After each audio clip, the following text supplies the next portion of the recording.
여러분 안녕하세요, 롱장입니다. 원래 라이브를 켜고 싶었는데 여기가 통신 상태가 좀 애매하더라고요. 그러면 많이 불편을 드릴 수가 있거든요. 그거는 원치 않아 가지고 영상을 찍기로 했습니다. 정규 기간이어서 늦게까지 보고, 또 제가 중간중간 다니다가 뭐 사회적 이슈나 부동산 개발 이슈나 이런 거 좋아해 가지고 좀 들러보고, 지금 밤이 늦어서 좀 지금 이 기간에, 정규 기간에는 잠이나 휴식이 부족해서 많이 피로한 상태여 가지고 여러분이랑 좀 얘기 좀 한다는 생각으로 말씀을 드리고 잠 좀 깨고 집에 가려고 해요. 이렇게 뭔가를 제가 나눌 수 있고 얘기할 수 있는 자리를 만들어 주셔서 여러분에게 참 감사드리고, 제가 정말 운이 좋은 사람이라고 생각을 해요. 가끔 요거 여러분 생각하면은 이제 오래 살길 잘했다라는 생각을 해요. 그래서 젊은 놈이 뭔 말이냐라고 하시겠지만, 저는 조금 이런저런 생각을 많이 하고 이런저런 좀 경험들이 좀 있어가지고 좀 그런 생각을 종종 합니다. 밤늦고 막 혼자 있다 보니까 우울해져서 그런가 봐요. 죄송합니다. 그리고 정규 강의는 지금 접수 기간이고요. 이 접수 기간이 데드라인이 딱 정해져 있어요. 그래서 이게 딱딱딱딱 파트별로 나눠져 있어서 이 기간들이 자세한 내용, 기간 같은 거는 아래 링크 누르고 들어가셔서 확인을 부탁드릴게요. 오늘은 패닉 바잉에 대해서 좀 말씀을 드리고자 합니다. 지금 시장에 패닉 바잉이 있느냐? 없습니다. 그럼 패닉 바잉 가능성이 보이냐? 보이지 않습니다. 그럼에도 불구하고 이제 패닉 바잉, 아마 제목을 패닉 바잉 같은 소리 하고 있네 이런 걸로 지을 것 같은데, 이제 패닉 바잉이 일어나는 시장에 현장에 있은 적이 꽤 있거든요. 세종시도 한번 있었고 광명시도 한번 있었고, 거기 말고도 지난 상승장은 정말 미친 시장이었어요. 어디까지 가봤냐면은 부동산에 갔는데 부동산 앞에 안에는 자리가 없고 밖에 의자에 앉아서 사람들이 얘기를 나누고 있는 거예요. 근데 거기가 부동산이 진짜 많았거든요. 거기가 이제 광명시였는데, 뭐 하세요라고 했더니 매물 나오면 살라고 기다리고 있다고. 안산에도 그때 호재 발표됐을 때도 난리가 났었고, 진짜 패닉 바잉은 진짜 무서운 거고, 제가 봤던 그때 패닉 바잉은 한 3, 4억짜리 아파트가 한 2억? 그러니까 3억짜리가 한 5억짜리가 되는데 일주일이 안 걸려요. 그냥 미친 시장이죠. 이게 어디서 오는 거냐면 철저하게 수급이에요. 공급에 비해서 사고 싶은 사람이 너무 많은 건데, 사실 지난 시장의 패닉 바잉을 들여다보면 어떻게 돼 있냐면, 사고 싶은 사람이 집중적으로 한 구간과 시간에 뭉쳤는데 그것 때문에 매도인이 매물을 싹 걷어들인 거예요. 그러니까 수급은 맞는데 수요가 일정 기간 동안에 공급을 줄여버린 거예요. 그래서 이 기간이 지나가고 나면은 거래가 나오는 걸 보면 좀 호가가 내려가요. 그러니까 팔고 싶었는데 수요가 너무 많이 들어오니까 매물을 걷어들였다가 수요가 끊기니까 이제 좀 팔아볼까, 옛날보다는 더 받을 수 있으니까 좀 팔아볼까 해서 최고점 대비 좀 가격을 낮추는 이런 모습들이 많이 나왔었는데, 지금은 수요가 아직 강하지 않기 때문에 그런 거는 찾아보기가 어렵죠. 근데 제가 왜 이렇게 잠깐 패닉 바잉에 대해서 지금은 어렵다 아니다라는 얘기를 하냐면은, 저는 이제 라이브나 강의나 여태까지 꾸준히 해온 얘기 중에 하나가 뭐냐면, 지난 2년간의 시장이 하락하는 모습이 되게 이상했던 만큼 상승하는 시장도 그닥 썩 정상적이지 않을 거라고 생각을 해요.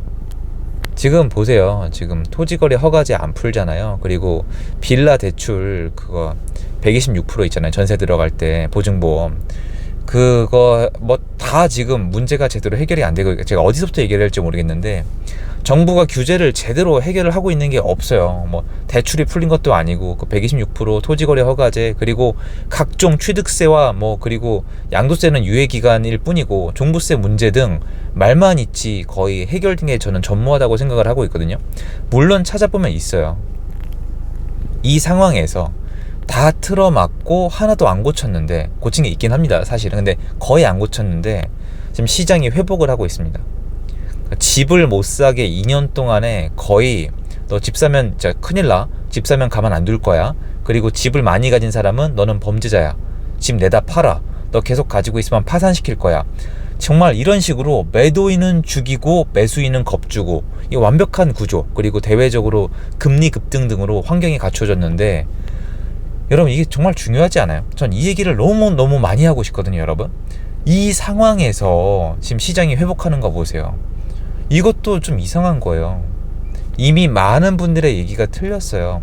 이 상황에서는 금리가 안 내려가고 규제가 안 풀리고 사람들이 이미 가난해진 상태에서는 집값 반등이 어렵다고 너무 많이 말씀을 하셨지만, 지금 이 정도면 슬슬 반등 시작했다고 얘기해도 돼요. 저는 6월달 지금 다니면서 정규덕에 느낀 건데, 사람들이 앞으로 기억할 때 6월달 있죠. 죄송해요, 이제 혀가 약간 꼬이는데 지금 하루 종일 다녀가지고 정규 기간 동안에 말을 너무 많이 해서 그래요.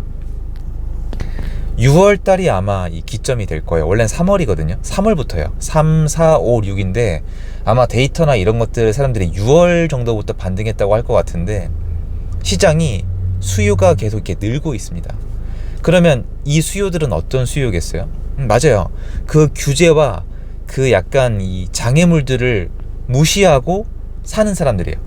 예전에 비해서 보통 수요자들이 아니란 말이에요. 그럼 이 수요는 일단 요입당한 거예요. 시작을 했잖아요. 그러면 이게 쉽게 멈추겠냐고요. 이건 우리가 생각하는 것처럼 투자 수요는 들어오다가 멈춰요. 좀 아니다 싶으면, 좀 비싸지거나 분위기가 아니다 싶거나 뭔가 규제를 하면 멈추는데, 지금 집을 사시는 분들은 그냥 집을 사기로 한 거예요. 월세나 전세가 아니라 그냥 어디 딴 데 가는 게 아니라 집을 사기로 한 분들이고, 대출을 많이 받는 것도 아니고, 지금 시장 상황을 그렇게 모르는 것도 아니고, 지금 가격을 받아들이고 사는 분들이 늘어나기 시작을 했단 말이에요. 반면에 매도인들은 팔고 싶었던 사람들 중에 날라간 사람들이 태반이고, 겨우겨우 팔고 지금도 팔고 싶은 사람이 남아있긴 해요. 그래서 사람들은 지금 패닉바잉이 불가능하다고 생각을 해요. 왜 그러냐? 금매가 아직 꽤 있기 때문이에요. 금매 남아있어요. 금매가 없는 단지보다 있는 단지가 더 많아요. 전국 아파트 다 통틀면요, 지금 좀 회복 반등했다고 할 수 있는 아파트가 전국에서는 20%, 30%가 안 될 거예요. 굉장히 소수입니다. 나머지 단지들은 금매나 매물이 꽤 많고, 심지어 일부 지방 단지들은 미분양, 악성 미분양, 또 추가 공급이 있단 말이에요.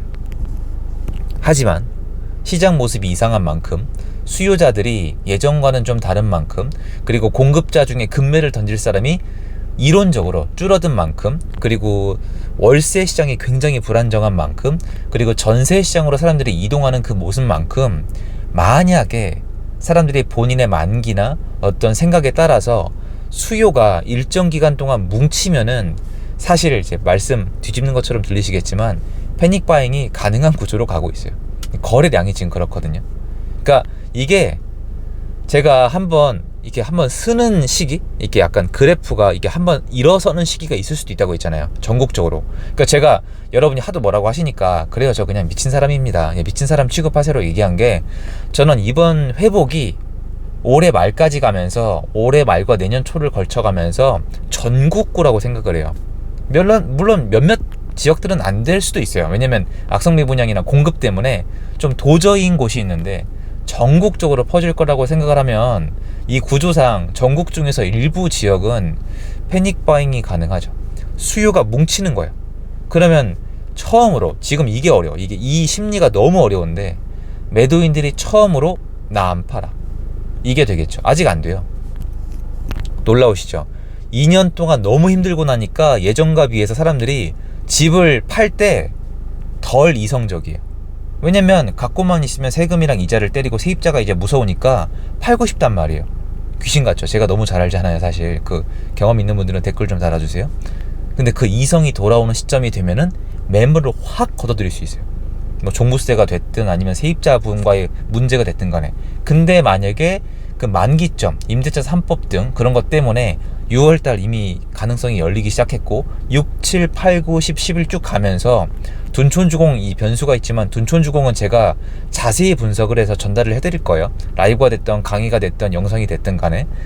그게 만약에 큰 회방이 안 되면은 이게 한번 확 일어서는 구간, 사실 거기서 더 가면 패닉바잉이 일어나는 구간도 올 수가 있거든요. 다시 말씀드리지만 그냥 미친 사람 취급하셔도 돼요. 근데 저는 그 정도로 지금 시장이 이상하다고 생각을 해요. 이미 일단 그거 한번 생각해 보세요. 올라갈 수 없다고 한 분들이 굉장히 많은데 이미 시장은 회복을 하고 있습니다. 그럼 예전과 뭔가 다른 거죠. 수급이 굉장히 많이 바뀐 거예요. 옛날에 비해서. 파는 사람, 사는 사람. 지난 2년 동안은 당연히 많은 것들이 바뀌었지만 지금도 다른 거예요. 그때가 많은 것들이 변한 시기면 지금 결과물이 다르잖아요. 그럼 여기서 수요자들이 지난 2년이 넘는 시간, 2년 반? 정말 긴 시간 동안 서울을 기준으로 사람들이 집을 안 샀거든요. 집 사면 큰일 나니까. 이분들이 어디로 갔겠어요?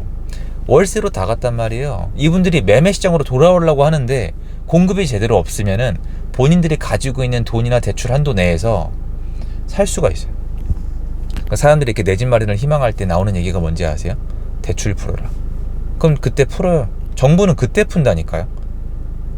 만약에 국민들이 뭉쳐서 야, 전세 가격이 왜 이래? 공급자를 늘려, 다주택자 늘려라고 하면 풀어요.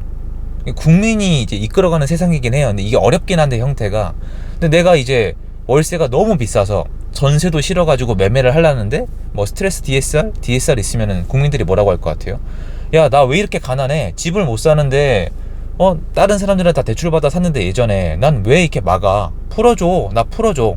어차피 이제 담보 있잖아. 그러면은 풀어준다고요. 막 그런 분위기까지 가게 되면은 수요가 뭉치고 이제 매도의 어떤 매물이 확 줄어들면서 패닉, 일어서는 구간도 가능하다고 좀 보고 있는데, 제 목표 중에 하나는 만약에 그게 캐치가 되면 여러분이 이걸 안 놓치게 하는 게 일단 목표예요. 왜냐면 이것 때문에 막 우와 이렇게 할 수도 없어요. 제가 생각을 해봤는데 지금 제가 이렇게 말씀드린다고 다주택자 포지션으로 막 몇십 채를 살 수 있느냐? 없단 말이에요. 그럼 예전에 비해서 이게 가능성은 있다라고 생각한다고 말씀드리고 싶은 거예요. 그러니까 물론 이것도 이렇게 공개적으로 듣는 영상에서 이거 들은 다음에 아유 사야겠다라 생각하실 필요 없고 그냥 제 이론일 뿐이거든요. 근데 저는 이거를 계속 감지하고 다니는 거예요. 본인은 열심히 다니지 않습니까? 그래서 그거를 강의에 잘 담아내고자 합니다. 응원하겠습니다, 여러분. 각자 도생이에요. 지금 시장이 예전과 굉장히 다르고 뭔가 비정상적이라는 것만큼은 제 말을 이제 좀 이렇게 동감해 주셨으면 좋겠어요.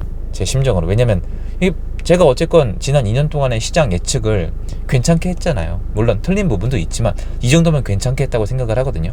그 이유가 뭐겠습니까? 그러니까 무조건 비관적이지 않고 열심히 팔로우 했으니까. 그리고 당장 제가 죽게 생겼으니까. 그런 거 아니겠습니까? 그거 한번 참고해서 좀 제 얘기에 대해서 한번 여러분이 스스로 좀 생각해보고 평가해보시면 좋겠습니다. 오히려 그러면 감사할 것 같아요. 제 영상 여기까지고요. 조심해서 들어가도록 하겠습니다. 여러분들 운전 조심하시고 건강 챙기셔야 됩니다. 감사합니다.